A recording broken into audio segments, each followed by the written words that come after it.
It's time for your weekly fix of wrestling nostalgia when we look at wrestling's past eras, from the Attitude Era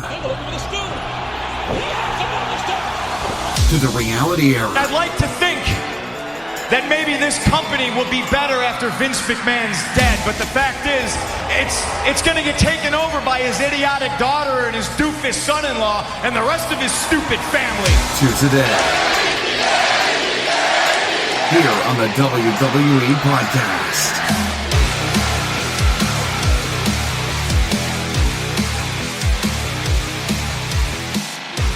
All right, everybody, welcome to the show. This is the one and only WWE Podcast. Unofficially, of course. Got to worry about the legal stuff. We are not affiliated with WWE, but that's what's great about us. We do not affiliate ourselves with WWE. We have zero connection or tie to WWE itself, and that's what makes it great. Why, you ask?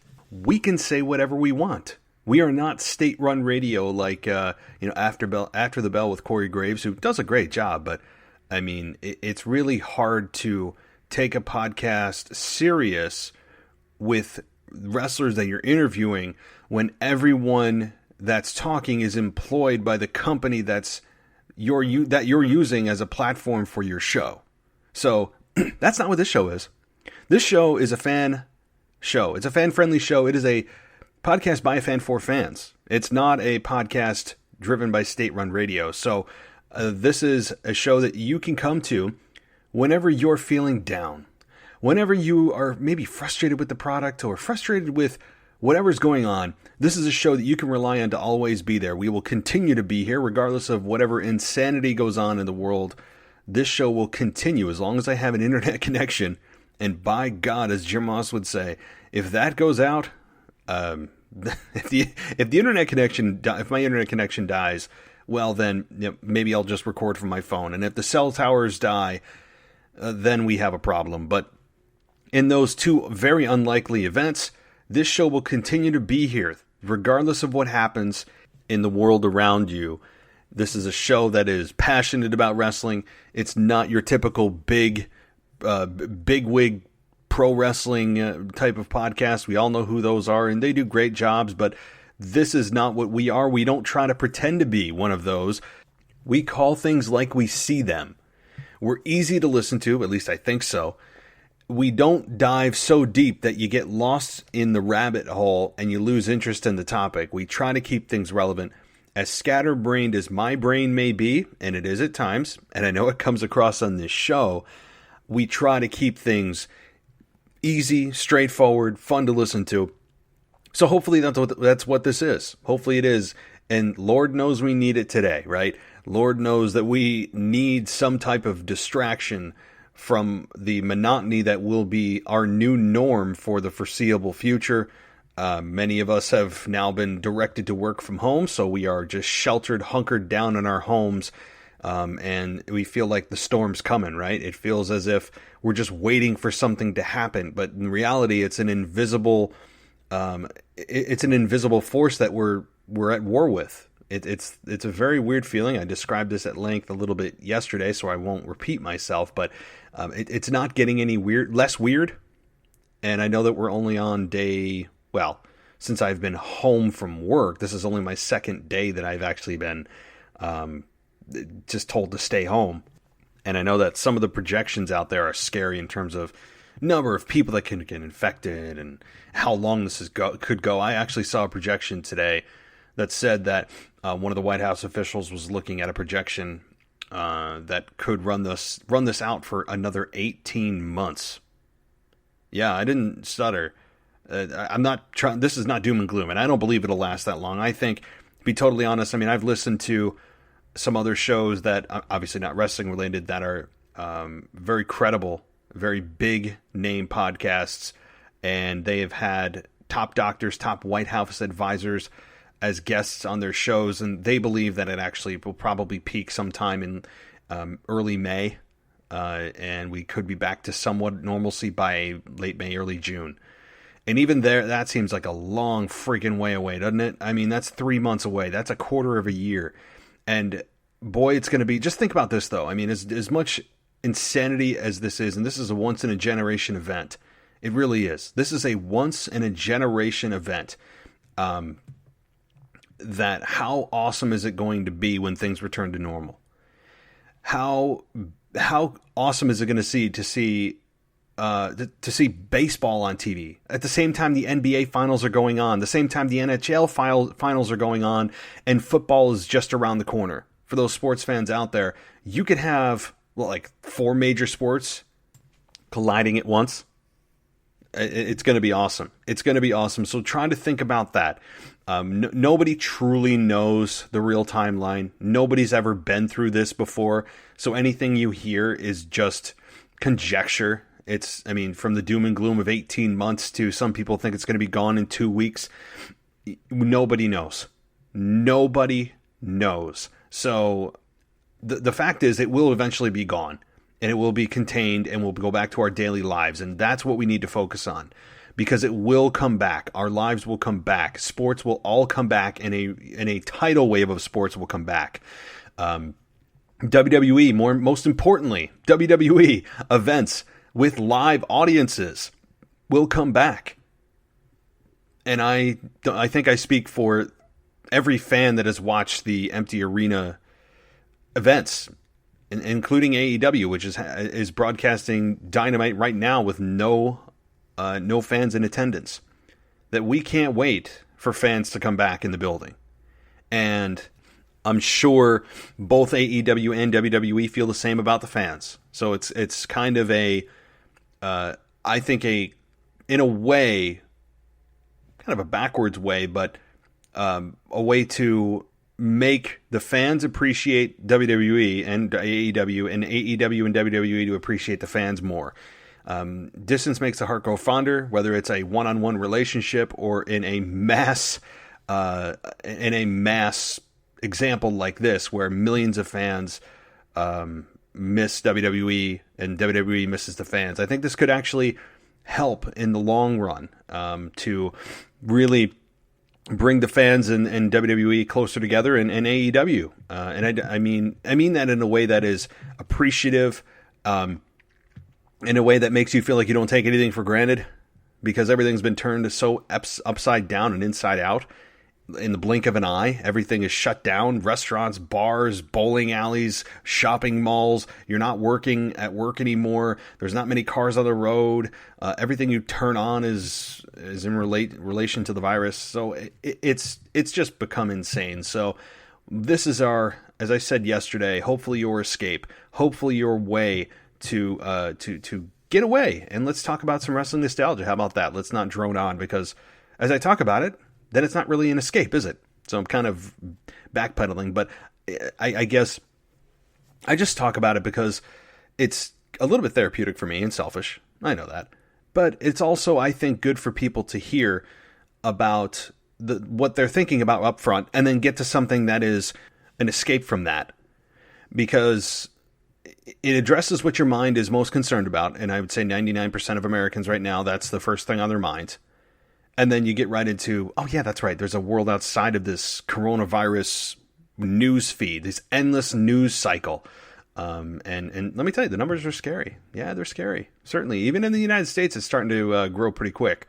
So let's get into wrestling nostalgia, because that's what we're here for. And today, we've got a personally, one of my favorite moments. And while I know many may not view this as one of their favorite moments, especially in terms of match quality, I don't know anybody that would put this on their top 20, top 30, top 40, even a top 50 list of their favorite matches. So you're probably thinking, well, why the hell did you include this? Why did you make this an episode then? Well, a couple reasons. Number one, I was in live attendance.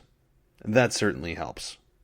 And back in 2000, on March 20th, October 20th, 2000, which is when this took place, I was a huge Stone Cold fan, as many people were. Stone Cold was still riding high. It was still in the heart of the Attitude Era. Things were rocking in WWE. Stone Cold had been out for 8 months with neck surgery, and we got to see Stone Cold return.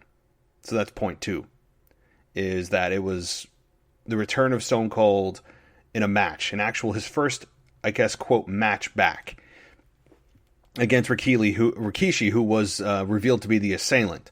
If you all remember, it was Rikishi saying famously, "I did it for The Rock. I did it for the people." And I remember The Rock actually mocking Rikishi for saying that. So we'll get to some audio too on that, and I'll pull up that statement and when it was revealed that Rikishi was the assailant, and then we'll get to the some of the audio from the match. So yes, I was in live attendance. Number one. Number two, it was Stone Cold's return after 8 months of in an official capacity anyway, and I guess an official match. And being in October of 2000, my God, I was how old was I? 15. Good Lord. Every time I do these nostalgias, I just think back to 2000. What was I doing? Well, we all survived Y2K. That was a thing. Remember that? And being 15 years old, I was a sophomore in high school. And 15 years old, I think I had a girlfriend at the time, or I'll leave out names, but being a sophomore in high school, being a wrestling fan at that time was actually somewhat socially acceptable because you're still in the Attitude Era when wrestling and ratings were cool or ratings were high and wrestling was deemed still cool. It wasn't how it's viewed today, but still in high school, you have people who still look at this stuff, it's fake stuff, right? I mean, it's high school. I mean, everything's magnified in high school. Everything you do, everything you say, everything you watch is magnified and dissected. But wrestling, I mean, when you find friends that have wrestling and they love it too, you just instantly bond. And I found a couple of friends that did that. And so when you find those people, it's fun to discuss it and see what's going to happen. I remember bringing VHS tapes in and giving them to one of my buddies who didn't have cable. So I would record Raw on a VHS. And if those of you who are listening to this don't know what a VHS is, Google it. You're probably going to look at it and go, huh? What's this? What's that big tape thing? Yeah, well, that's what I did. And I'd even try to cut out the commercials for him if I was, feeling up to it on the USA Network. And, I'd give it to him Tuesday morning. So anyway, that's kind of a flash into my 15-year-old when, oh, by the way, I think I had in sophomore year. Remember when guys were dyeing their hair tips blonde? Like they would spike their hair and they would also have blonde tips. Yeah, that was me. I was one of those guys when it was cool. I don't know if NSYNC brought it in. I don't know where it actually originated. It was just one of those fads that was in for a while, and I joined the bandwagon, and that was actually back when I had hair. I didn't have to shave it, so I didn't, trust me guys, if I didn't shave my head now, it would look ridiculous. It would look like I have a bowl on my head. I mean, like, it would be terrible. So, I just remember doing that back when I had a full, thick head of hair. I had a ton of hair. And so I put blonde tips on my hair, and it was just ridiculous. I remember paying like $60-$70 for it, something stupid. And so that was really my life at 15. And that wrestling, PlayStation 2, SOCOM 2, remember that game, SOCOM 2? God, I love that. WWE, well, no, sorry. It was still WWF. WWF SmackDown Know Your Role, eventually Shut Your Mouth. And then it went to I went to Here Comes the Pain, which was deemed one of the best of all time. And then it went to the SmackDown versus Raw series. So I remember all of that very vividly. And so that's just kind of setting the table for my own personal, where was I? On top of that, getting to this match with Rikishi, the day that I went to No Mercy, I actually started at a food chain up here called Hannaford. And I ended up staying there for almost 8 years. That was the very first day I started there, my big boy job, making $5.75 an hour. I said that right. $5.75 an hour was the minimum wage. I can't even, that's not even like worth someone paying me that amount of money to do whatever I want to do, like sit on a beach for $5.75 an hour. I mean, that's just pitiful. Let me do the math on that, right? Like, if I was going to work, and I actually did not work 40 hours. I mean, let's be honest. Like I told you guys before, if I got more than 20 hours, 25 hours a week, I was pissed. People are like, oh, I want hours. I'm like, why? Right? It was just something I had to do because my parents told me I needed to get a job. So let's say 40 hours times 575, and you're all like, oh my God, get to the wrestling. And I will, but I'm just going through things in my head. $230 a week if I worked 40 hours. And that's not with taxes. With taxes, you're probably looking at like 170, 180, right? $180 a week. That's just downright, I mean, that's like poor town, right? That is seriously, I mean, I don't, it's just crazy. $5.75 an hour. And I was probably working 20 hours. So cut that in half. And that's how much I was making a week. So that's just where my life was at 15 years old. Still kind of nervous around girls, all that kind of stuff. And maybe I'll share some more personal stuff on a different feed other than this. I mean, I would love to get into other things at 15, but that's not what the show's about. The show's about the wrestling nostalgia with Stone Cold versus Rikishi. And again, I attended this in person at the then, I think it was still the Pepsi Arena. Originally, it went from the Knickerbocker Arena to the Pepsi Arena to the now Times Union Center in downtown Albany. And if you call it Albany, I know immediately you're not from here. I don't know how. I mean, I just don't. Some people, even from inside New York, who don't live near Albany, call it Albany. I don't know. It's Albany, right? So it's right in the heart of downtown Albany, and they've renovated now. It's a very nice facility now. They've really done a good job and invested a lot of money into it. And so I remember it back when it was the Pepsi Arena, and I actually won these tickets at the Great Escape, which was affiliated under Six Flags at the time up in Lake George, New York, in a contest with my brother for these tickets in front of a couple hundred people. And there was a local radio station here, Fly 92, that was offering these tickets to anybody who could compete in this contest and get the biggest crowd reaction to win the tickets to the pay-per-view. That's how I ended up getting these, because otherwise they probably would have cost me like, over $100 a piece. So having won these tickets, I, kind of won over my parents to go because it was basically a free ride. I mean, what are they going to say against that other than just transportation at 15 years old? So and when you may ask, what did you do to win the tickets? Well, my brother and I was able to do the worm. I still do the worm. At 35 years old, I still, especially when I get a few drinks in me at a wedding, more than a few drinks, I'll do it. It's something your body never forgets how to do. So on top of the worm, I mean, we kind of imitated Too Cool with Scotty 2 Hotty and Grandmaster Sexay with Rikishi. We kind of imitated what they did. In addition, we hit a couple of stunners. And back in 2000, hitting a stunner, everyone knew what it was. Everybody knew what the stunner was, so that kind of got the crowd popped pretty good. And we ended up winning the tickets. And I think what really did it was giving my brother the stink face on stage. I had my pants on, but it was still very uncomfortable. So how about that for a small personal story? That I won the tickets here. So we get to the Pepsi Arena, and I remember being jacked for this because huge Stone Cold fan, and still am. And it was an electric environment. People all night were just waiting and waiting and waiting for Stone Cold. I mean, it was I remember the energy in the building, and I had been to a couple of Raws at the Pepsi Arena, before this pay-per-view actually came through. And I think actually the last pay-per-view at Albany was the New Year's Revolution 2006. So it's been 14 years since there's been a WWE pay-per-view in Albany. But hey, I know it doesn't come around too often. So anyway, I get to the arena, and I don't even remember who I brought. It might have been my brother. It might have been. I would think, that'd be the price you pay for a stink face. But he wasn't a big wrestling fan. Didn't like wrestling, other than like the occasional. It was just kind of fun to see people get stunned, but didn't really watch anything outside of the biggest of big moments, right?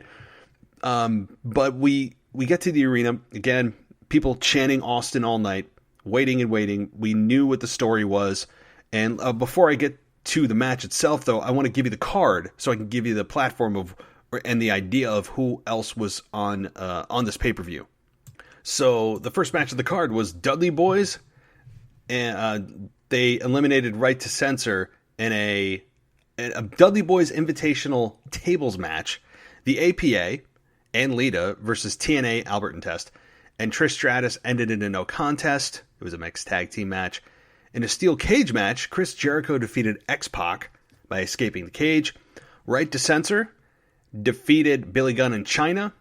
And then on 5th, we had Rikishi and Stone Cold in a no-holds-barred match. Really surprised it didn't end the show, but I guess the championship match was definitely a reason to make that the last match. William Regal defeated Naked Midian. Los Conquistadors defeated the Hardy Boys. Triple H defeated Chris Benoit. And then for the final match of the night, the 9th match, Kurt Angle with Stephanie McMahon defeated The Rock in a no DQ match for the WWF Championship.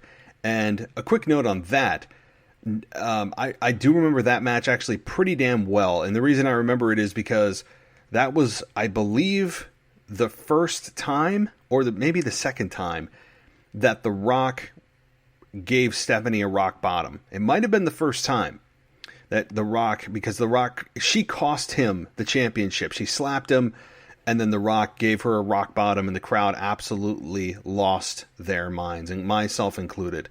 So back when, it was actually okay for men to retaliate against women in WWE, I mean, yes, we saw it with Edge and Beth Phoenix, but on a larger scale, we saw it in the Attitude Era.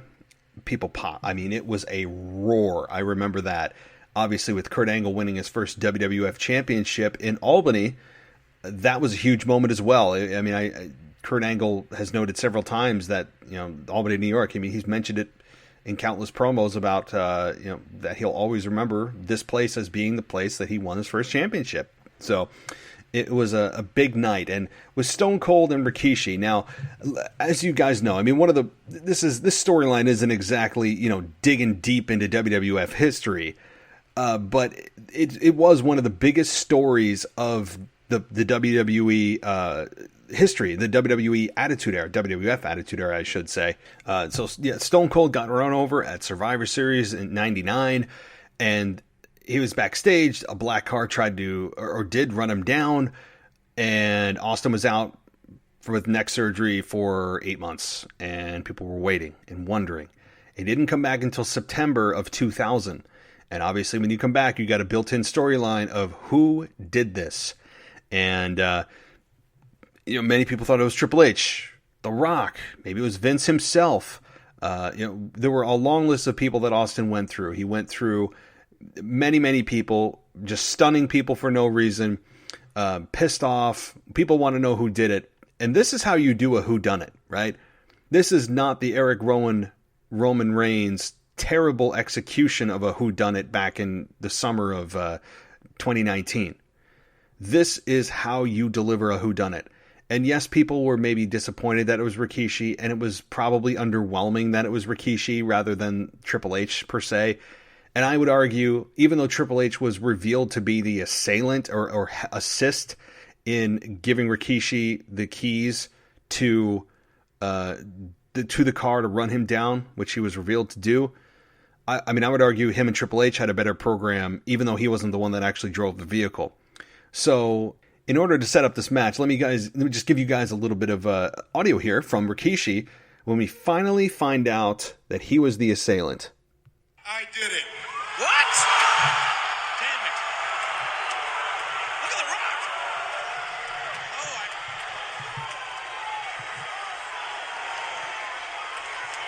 In case you didn't hear, I admit, I did it. I ran over Austin.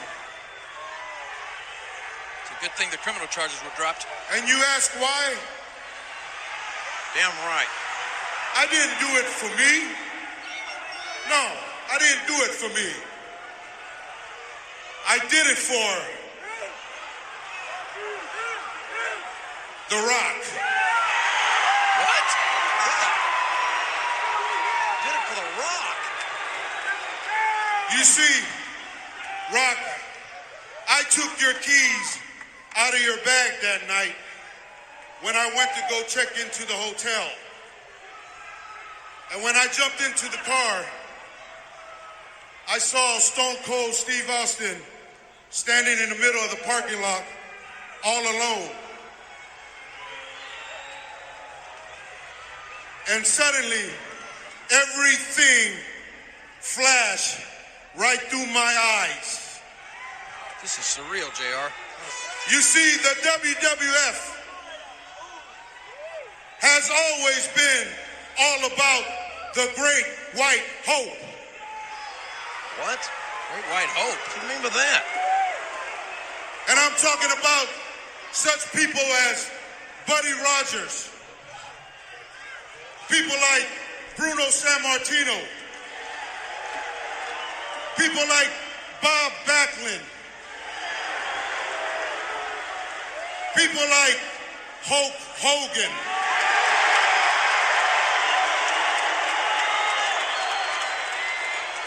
and now people like Stone Cold Steve Austin.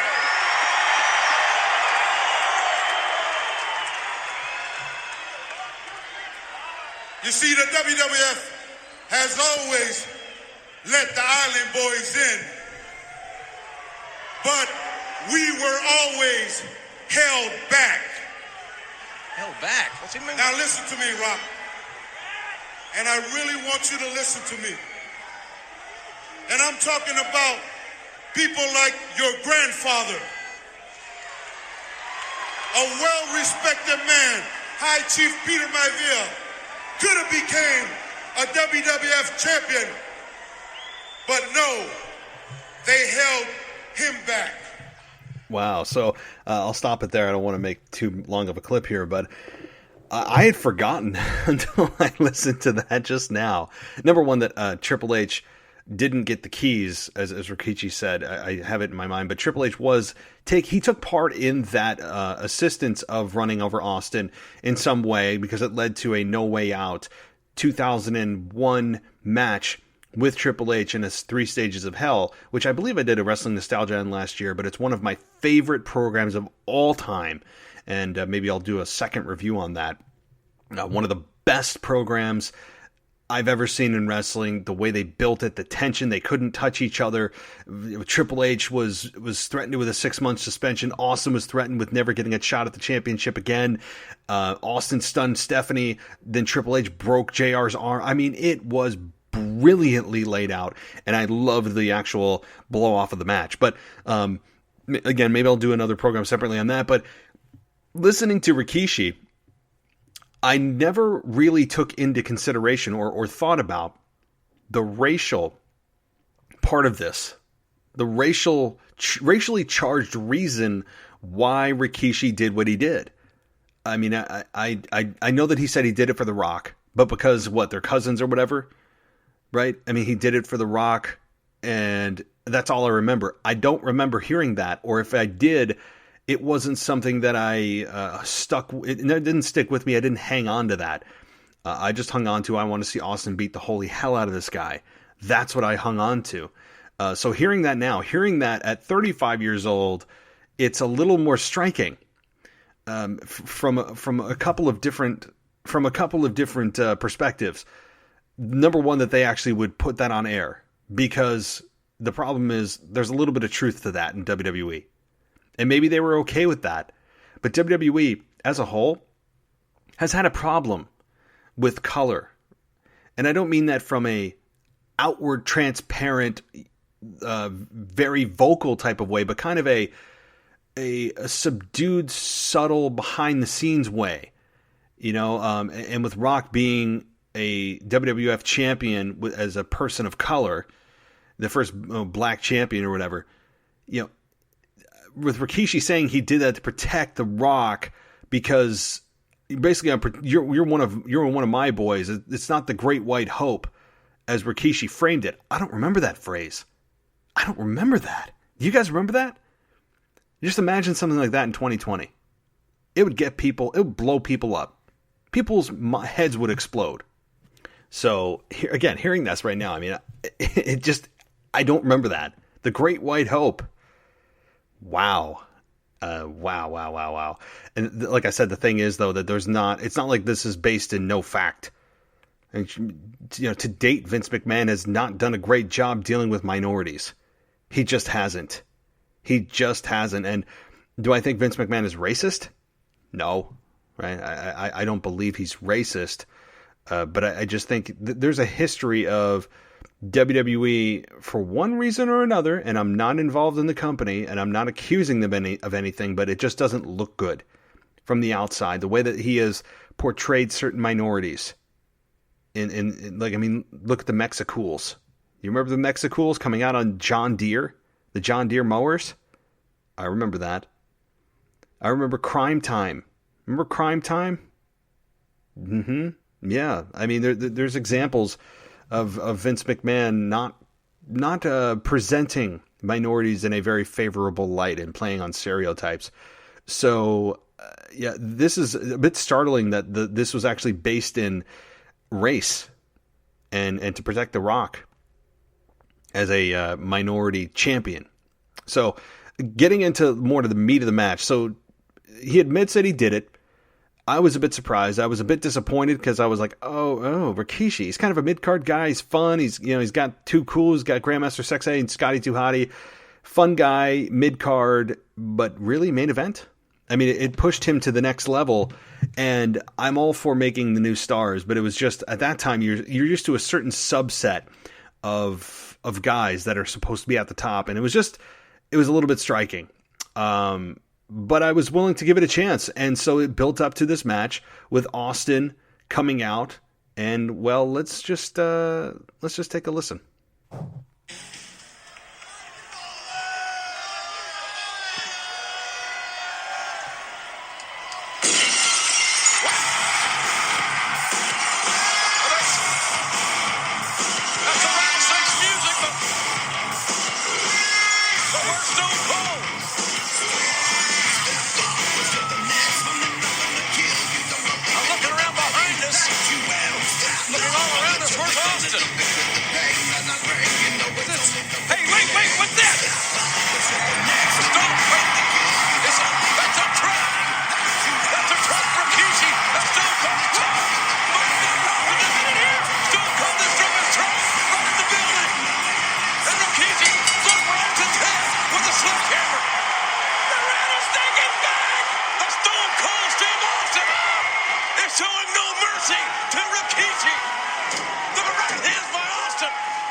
So we'll pause it right there. Austin comes out in a fist of fury, drives his truck into the arena, and just starts beating the holy hell out of Rikishi. Great energy to start it, having him come out with the truck that already had the sledgehammer holes in it, I believe from SmackDown when Rikishi attacked his truck with a sledgehammer. It was a good way to start. The crowd obviously loved it. I mean, being in the arena, it's so much louder sometimes than when it comes out at home. Or when, as I'm listening to it back, I remember it being so much louder, and it just told you how over Stone Cold was. I know that I do a lot of nostalgia with Austin, but Austin is and was the hottest burning star of all time, hotter than Hogan. I mean, Hogan certainly burned longer. I've made this statement before. Hogan burned longer. The Rock burned longer. John Cena burned longer. Hell, Brock Lesnar still's burning. But nobody's burned hotter than Stone Cold. So, Austin didn't have the longevity, but he had the intensity. It was the biggest tidal wave of all time, but it didn't last as long as some others. So, I hope that makes sense to some of you guys out there. But so, again, being in attendance, and for the majority of this match, I remember that they stayed on the outside of the ring. This match only lasted 9 minutes in a no contest, and we'll get to some more audio in a minute too. But this was, I enjoyed the match from this perspective. It was Austin's first match back, and That was cool to see. Drove the truck in the arena. We've seen that before, but it's still cool to see. And then he comes out and you want to see Rikishi, literally die in front of your eyes. You just do, because you're so angry at Rikishi. And Austin used his truck as a weapon. But as I said, this match, well, let's continue to listen to how this match evolved. And I'll give you a little bit of disappointment in this match. And I'll tell you why in just a minute. I know that I made this I'm doing a whole damn wrestling nostalgia on it, and this is probably why most people wouldn't put it in their top 10, because of the, just kind of senseless brutality of it, and not a whole lot of wrestling moves, as you would say. So I don't think this would stand up today, but take a listen to a little bit more of the match here. Whatever it is, and choking Rikishi with it. He'd like to choke the life right out, but you know what? It's all perfectly legal. Anything goes, no holds barred. Everything in this match is legal. No holds barred is right. Oh, straight right hand by Austin, knocking a 423-pounder over the rail. Don't let him get away. Bring him back, Stone Cold. Their feet firmly planted on concrete. It looks like Rikishi is trying to get away from the rattlesnake. Oh, he'd love to be anywhere except this Pepsi Arena right now, I can assure you that. Rikishi exchanging right hands. Oh, he's going to try to go up the top. Pound him. Oh, Rikishi threw something, soft drink or something in Austin's face. And a hard right hand by Rikishi. Maybe it was beer. A man that ran over Stone Cold Steve Austin about 11 months ago. It couldn't have been beer. It would have been beer. That's like spinach to Popeye. Get up, Stone Cold. Stone Cold knocked to the concrete. Oh. So they continue to fight through the crowd, and Austin ends up choking him, and just, honestly, it was a pretty lopsided match. For a guy that you're trying to build as the next star, it was a fairly lopsided match. For Austin, and to some respect it should be, because this is your returning biggest star in the company, and you want to make it a huge impact. You want Austin to come back with a fist of fire. So let's take a little bit more audio, and then we'll wrap it up here. Austin's right back out. That comes with a thunderous clothesline. Stone Cold now has got that rope. We still have not. I don't know if this match is even officially started. Well, I never heard a bell. I did hear a horn, I think, when Austin turned that corner coming into the arena in that truck. Austin trying to choke the life out of Rikishi. Gonna hang him. And there's nothing the referee or anybody else can do about it. It's no holds barred. According to our commissioner, Mick Foley. Oh, look at this. Now Austin choking Rikishi, trying to choke every bit of the life out of this 400-plus pounder. Watch yourself, JR.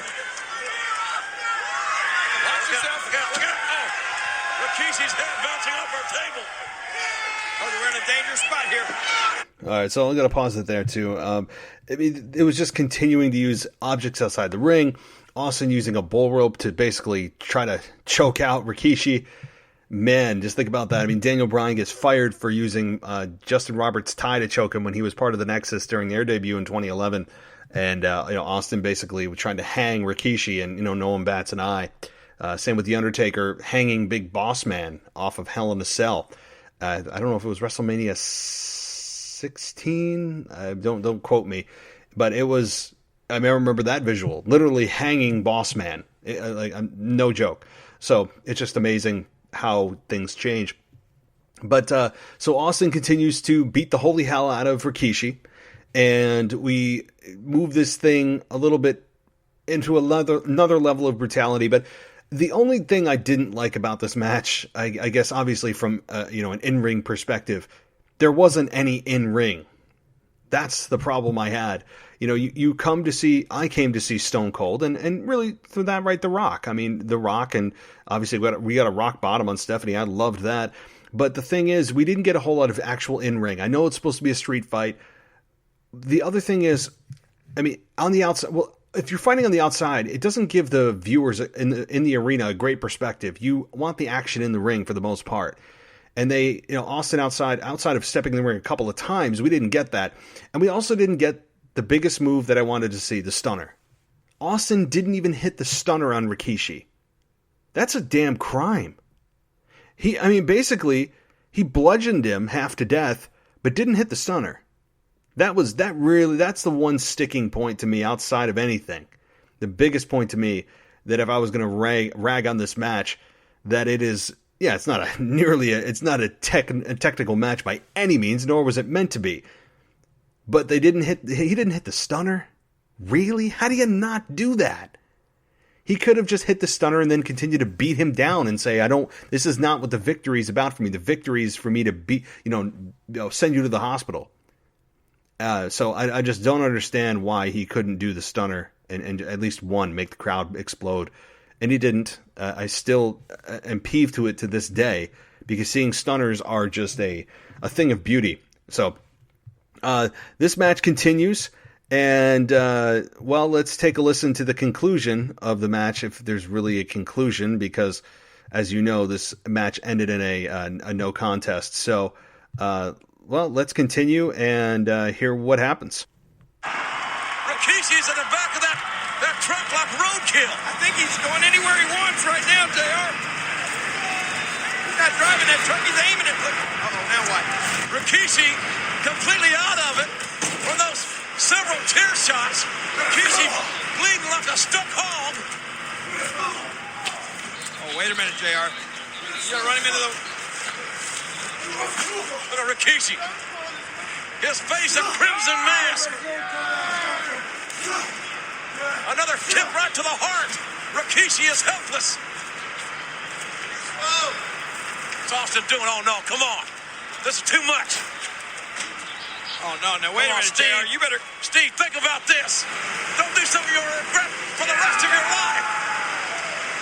My God, Rikishi's going to be roadkill.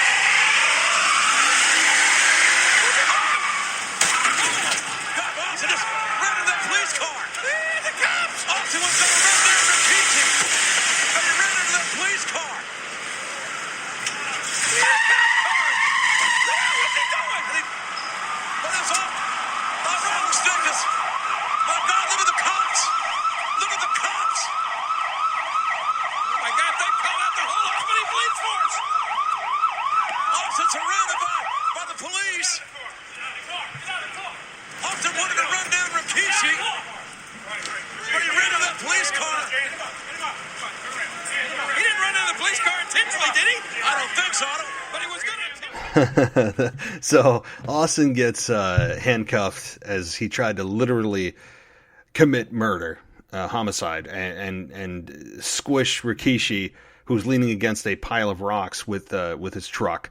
And the Albany police force ended up intercepting him, and Austin sideswipes the vehicle.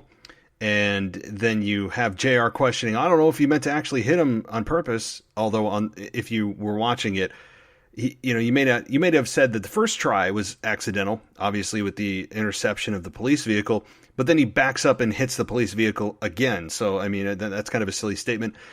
And you also have, this saying, Mick Foley saying everything's going to be all legal. Well, is it? I mean, if you're saying everything's all legal, I guess you could say, well, manslaughter is not. I mean, let's, be reasonable about what's legal. So, but nonetheless, I remember being very pissed at the Albany PD. I was not happy with the Albany PD for many weeks because of what they did with Stone Cold, really taking him out of the equation. And I thought there was still hope he could return and ending up, maybe coming out and getting himself involved somehow again. It just...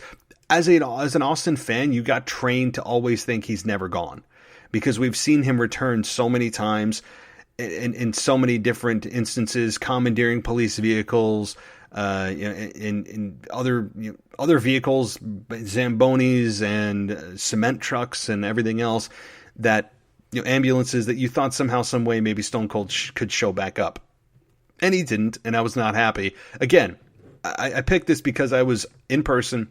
It was really the height of the Attitude Era. Austin had just come back from neck surgery, and you wanted to know who beat up Austin or who attacked Austin, and now you want to see Austin get revenge. I guess, as I said, some of the drawbacks, Austin didn't get a stunner in. The stunner is a huge part of Stone Cold. He didn't hit a stunner at a pay-per-view. Why? I don't know. And then it got cut short with the Albany PD really just surrounding Austin, who apparently were in just lying in wait for somebody to do something heinous, because there was about 12 police cars showing up on scene immediately for Austin after he hit the police car. I mean, they were just right there.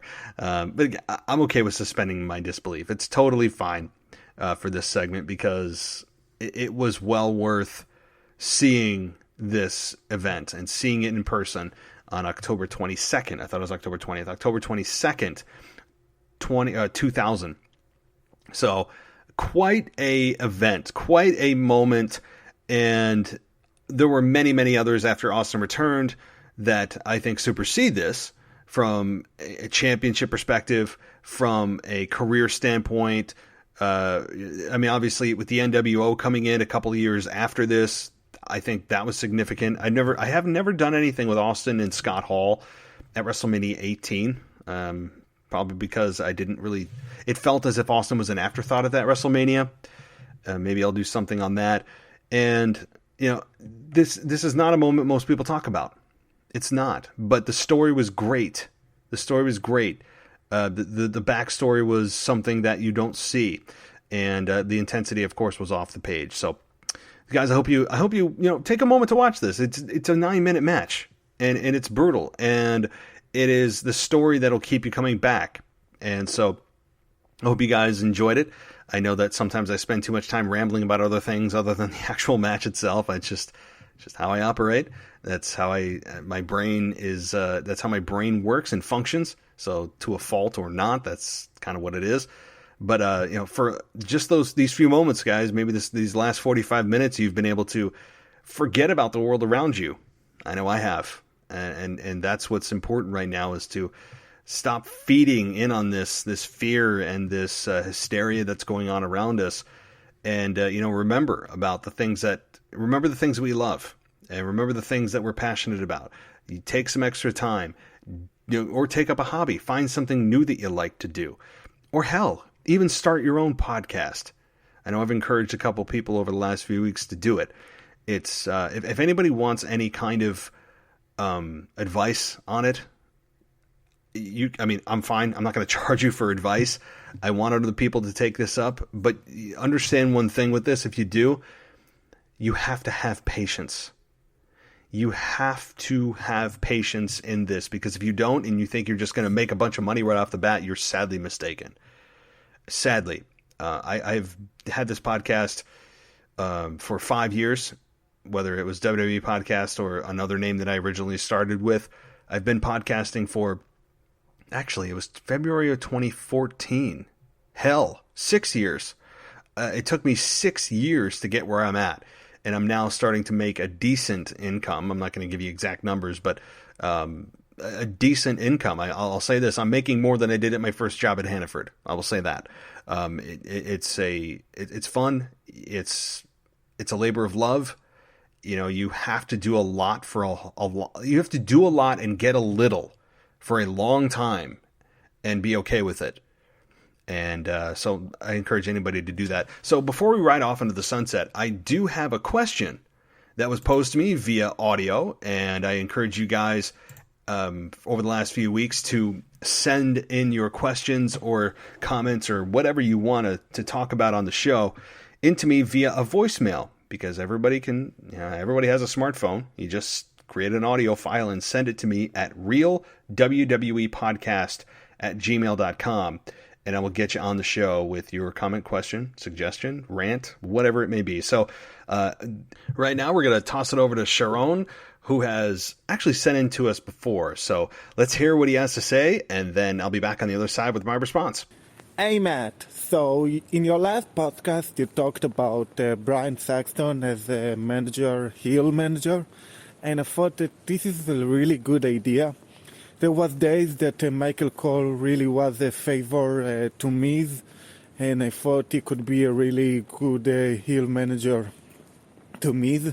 And I wanted to hear your thoughts about the whole topic of managers in WWE, and Why do you think that nowadays there isn't a lot of manager? I mean, there is Paul Heyman and Brock Lesnar, and that's it. And I think that it is something really good. It can improve new wrestlers. Some legends can come back as a manager. Thank you. Hey, so my response to that would be, I was talking about Byron Saxton in the context of being a heel manager, because I think that that's where his strong suit is. And that's not to say that his commentary hasn't improved. It has improved immensely from where it was when I was completely killing his commentary, and maybe unfairly so, given that he was new to the game of announcing. But he shows you glimpses of how annoying he can be, and the punchability of his face and the way he speaks and just what he can do on the mic. I think he's gotten more in him than just being an announcer. And I don't know what the plans are for him. I don't know what he aspires to be. I would assume that he's pretty comfy in his role on Raw, being the one of the co-hosts or co-announcers of Monday Night Raw, being one of the voices of Monday Night Raw on a weekly basis. And he adds a lot to the show. I really think he does, because he's the voice of reason. He's the babyface announcer. And you have Jerry Lawler always trying to play the heel, and you have Tom Phillips, the robot, trying to just steer the course and Mr. Neutral. So with Byron Saxton as a heel manager, yes, I would totally still stand by my comments that he should. Who he should manage, I haven't really given it much thought. But the broader question that you asked about heel managers, why do I think that there's not a lot of heel managers or managers, even babyface managers? Because it's a lost art. It is something that doesn't happen. And I don't know the good reason why. I don't have the answer why. Yes, you have Paul Heyman and Brock Lesnar. You have Zelina Vega and Andrade / Angel Garza, right? But Paul Heyman's in a league of his own. It's almost unfair to compare Paul Heyman to anybody. He would say he's an advocate. He's not a manager. He's not a valet. It's all under the same umbrella. You're a manager. So I don't know why. Maybe Byron Saxton and The Miz, as you stated, would be a good pairing. I could see that. I would like that. I would like Byron Saxton to be the loudmouth heel manager. I think he's got a lot of value there. But again, I don't know what the plan is for Byron. And I don't even know if Byron would be interested in that. Because Byron does add value to the commentary desk on a weekly basis. But as a whole, the lost art of managers is a shame, because you can do so much with heel managers, especially if they can take a bump, right? If they're not just if they're a female manager for a male counterpart, then it's harder. If you have a male loudmouth manager for a heel wrestler, then that heel manager can be the loudmouth and occasionally take a bump. And I think it's something that WWE should get back to. I think it's something that you could do to establish new stars, and especially for those that may have trouble on the mic. I mean, they did it with Lio Rush and Bobby Lashley, because Bobby Lashley is just straight out boring on the mic. At least what we've seen in WWE, he's just not great. So we've seen WWE occasionally give this a try, and more often than not, it hasn't worked, other than Zelina and Andrade, which I'm really liking. I've always loved that pairing. But more often than not, at least from what we've seen in their trial runs over the last 5 years or so, it hasn't really worked well. Even when Paul Heyman was remember when he was managing Cesaro? I do. I remember that. And so Brock and Paul Heyman are just peanut butter and jelly together, but yeah, I would love to see it. I want to see that more. I think that is a lost art that needs to be brought back. So thanks for the question, Sharon. I'd love to hear from you again. And it sounds like you were going somewhere. It sounds like you were walking and talking. So hopefully you got to where you're going safely. And of course, stay healthy and all that kind of stuff, and especially in today's crazy environment. So if you want to be part of the show, just as Sharon was, you can send your voicemail to realwwepodcast@gmail.com, and you can get yourself on the show just as he did. And I'd love to hear from more people. So guys, thank you so much as always for joining. You can hit me up on Twitter at the WWE Podcast. And you can also head on over to the website at wwepodcast.com. And you can hear this show 7 times a week, because we've got 2 more shows coming to you tomorrow. I said 2.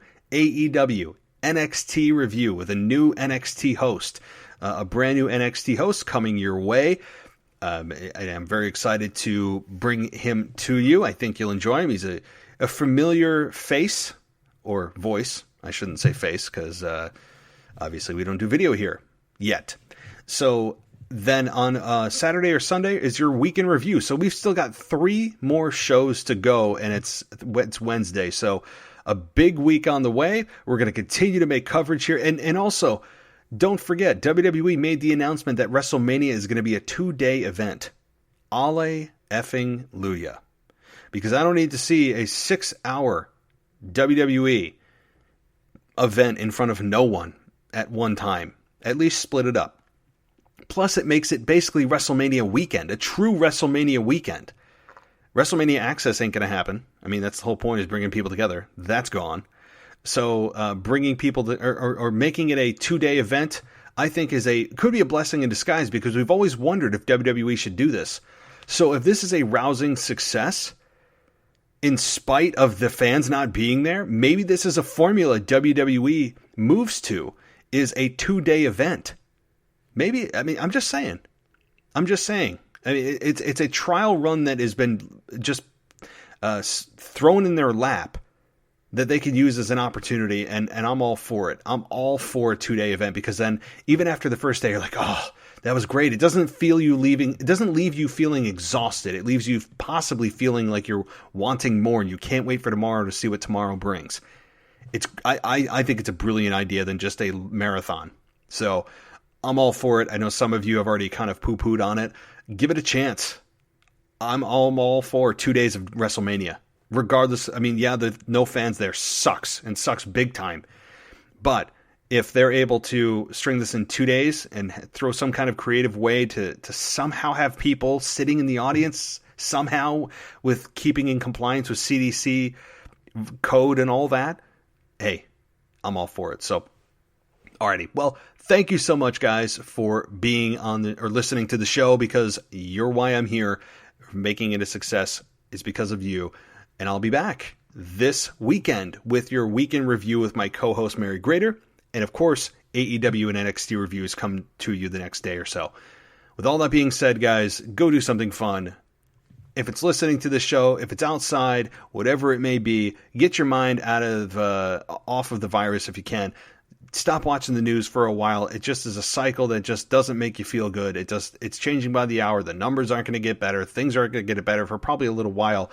So just do something else that doesn't rent space in your brain, that just ends up kind of corroding it, right? So, okay.